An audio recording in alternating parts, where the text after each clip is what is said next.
આજે આપણે સબ્જેક્ટ જે છે TMM theory of machine and મેકેનિઝમમાં experiment number 11 aim to demonstrate and study the working of simple compound and riveted gear trains and observe their speed ratio and motion behavior. Introduction.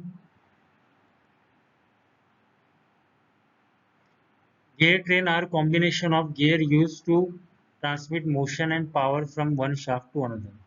એવું કહેવા માંગે છે કે ગિયરનો જે use થાય છે motion transfer કરવામાં થાય છે એક શાફ્ટથી બીજા શાફ્ટ દ્વારા. આ એક્સપેરિમેન્ટથી આપણે શું શીખશું કે જે વર્કિંગ હોય છે simple compound and reverted gear ટ્રેનનું એના બારેમાં આપણે શીખીશું. એપરેટસ રિક્વાયર્ડ આર ગિયર ટ્રેનનું demonstration, set of gear, shaft અને bearing, motor handle drive, tachometer, measuring instruments, experimental setup.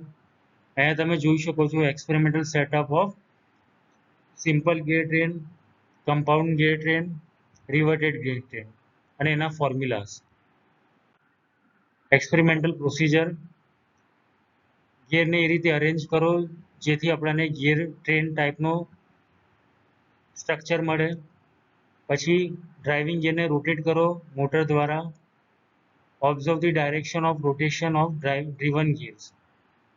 Driving gear જો ક્લોકવાઇઝમાં મૂવ થશે તો ડ્રીવન ગિયર જે હશે એન્ટી ક્લોકવાઇઝમાં ડાયરેક્શનમાં મૂવ થશે. પછી મેઝર કરો the speed of driving and driven શાફ્ટની. એના પછી આપણે સ્પીડ રેશિયો કેલ્ક્યુલેટ કરીશું. પછી બધા ત્રણ ગિયર ટ્રેનના મોશનના બિહેવિયરનું આઈડેન્ટિફિકેશન કરીશું. Conclusion. Working of simple compound and reverted gear ટ્રેન્સનું આપણે સ્ટડી સક્સેસફુલી કર્યું છે. Speed ratio and direction of motion observe કર્યું છે આપણે અને વેરીફાઈ કર્યું છે ગિયરની અરેન્જમેન્ટ્સ